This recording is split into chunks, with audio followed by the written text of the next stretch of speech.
Time to flush out those toxins. Ngayong araw, pag-usapan natin ang natural detoxification ng ating katawan para alisin ang mga waste at panatilihin tayong healthy. Alamin din natin kung ano-ano yung mga pagkain at gawain na makakatulong para maging clean inside and out. At para mas malinaw nating maintindihan ito, makakasama po natin ang medical nutrition specialist na si Maricar Escultucan. Good morning po at welcome to Rise and Shine Pilipinas. Hello, good morning to our RSP family po. Good morning, ma'am. Part ka ng RSP family, of course. Ma'am, we want to know ano bang Yes, ibig thank sabihin ng detox? Okay, so yung term muna, no, definition of terms yung start natin. When you speak of detox, it's actually a shortened term, no, nung detoxification. So when you speak of detoxification, ang ibig sabihin lang nito, any process, no, na nag-aim to remove harmful or toxic substances mula dun sa katawan natin.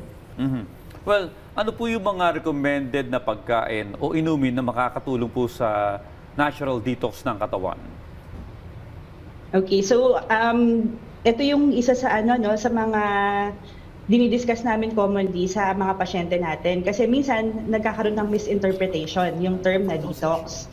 So pag sinabi nating natural detox, basically yung katawan natin equipped talaga tayo, no, with systems na merong malaking role sa pag detoxify, no, or pag-filter ng mga harmful substances natin. Meron tayo liver, kidneys, digestive organs, and lymphatic system, no? So, minsan, ang nangyayari po, nagkakaroon ng misinterpretation. Iniisip ng mga ibang tao, kailangan meron kang outside na substance or food na kainin para ma-achieve ng katawan yung detoxification. So, minsan, parang ang iniisip na manner kung paano gagawin to, kailangan mong mag-fasting or kailangan uminom ka lang ng mga certain juices or beverages, no? So sometimes naman parang akala nila kailangan kumain ka lang ng certain food group, no? Kumbaga gulay lang at saka prutas for the whole day, and sometimes using herbs. So nagkakaroon po ng ng misinterpretation sa natural detoxification ng katawan versus yung mga tinatawag ng food detox. Parang ang hirap naman sa part ko. Ang sarap-sarap kumain. Pero, syempre tayo mga kababayan, ay tayo, marami sa atin talagang kain na ng kain. At hindi natin naiisip na kailangan talaga ng katawan natin din ang detox. Ma'am, we wanna know, gaano katagal dapat gawin itong detox? May tama duration po ba para hindi ito maging harmful? Okay, so siguro para masagot yung question nito, kung ang interpretation ng pasyente natin, no, ang tinutukoy nila is yung food na detox na para ang mangyayari maglilimit ka lang talaga ng pagkain mo sa juicing or parang hindi ka talaga kakain ng mga ibang food groups like carbohydrates and protein. Actually hindi advisable, no, na ginagawa natin 'yon. Kasi by doing that, no, sa isang araw lang na hindi ka kumain ng isang balanced diet, pwedeng mag-negative feedback, no? Maha-harm mo yung mga important organs like the kidneys and the liver na sila yung may role kung paano magagawa yung proseso ng pagdi-detox. Yun. Minsan nagigilty tayo, Prof. Halimbawa, kumain tayo ng mga pinagbabawal o yung mga pasaway na pagkain. Gusto kagad nating mag-detox dahil kinakabahan din tayo, no? Safe po ba na agad mag-detox kapag kumain ka ng mga pinagbabawal o yung mga pasaway na pagkain? So, very valid yung question ninyo, no? Kasi we are just being realistic, no? Hindi naman natin madidikta talaga sa mga tao or sa mga pasyente natin na hindi, dapat ito lang yung healthy yung kakainin mo. So, kung halimbawa, lalo na nitong holiday, no? Hindi talaga naiwasan na meron talagang nag-binge eating or mga kumain ng mga pagkain na sinasabi nga natin na harmful for the health.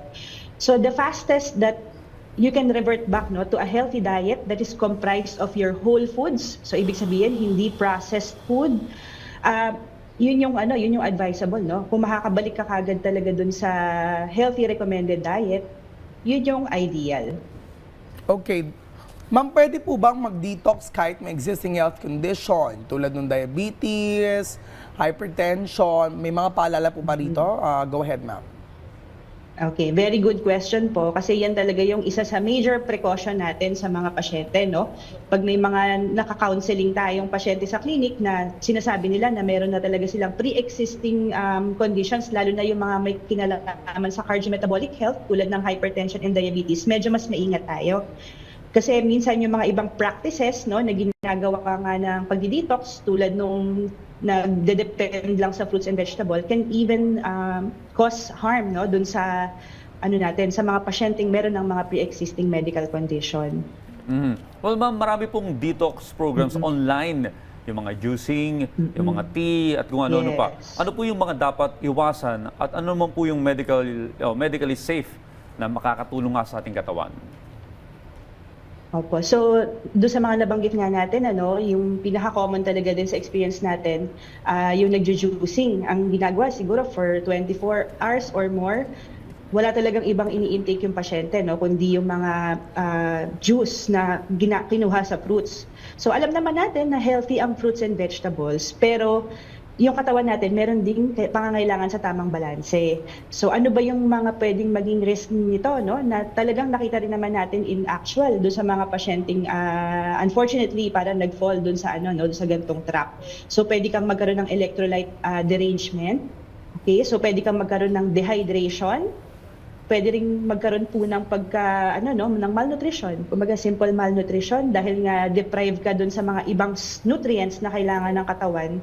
Pwedeng nagkaroon ka ng protein deficiency or certain types of nutrient deficiency.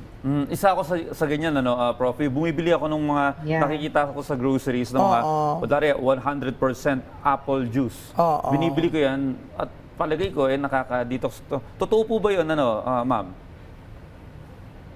Kung part po siya ng diet natin, yung proper diet kasi meron tamang balance yan ng carbohydrates, proteins, and fats.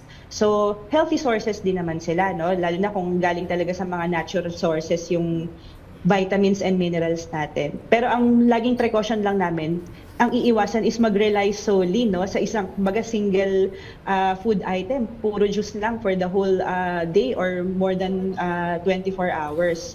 So, meron namang some reality po, no, dun sa product na na binibili natin din sa market na merong ino-offer pa rin na content ng fiber, micronutrients, pero hindi tayo magre-rely solely on those food items alone. Alam mo kapag ayuda pala, dapat ganito. Healthy. Oo, healthy. Kasi Hindi, wala mga instant noodles yun nandun. Dalata eh. Kaya nga Pansamantalang pagkain. Oo, kaya yung ganito, maraming gustong planuhin na magkaroon ng healthy diet, kaya lang syempre, so economic-wise naman ng kanilang pangkabuhayan, medyo baka kulangin. Moving forward, kahit sa mga ayuda, sana mas healthy food din, yung mabigay kahit mura. On that note, maraming salamat po sa pagbabagi ng mga maalagang tips para syempre ngayong taon ay healthy tayo with yung mga pwede natin gawin like detoxification. Kasama po natin ngayong araw ang medical nutrition specialist, Maricar Escaltocan. Thank you so much. Maraming salamat.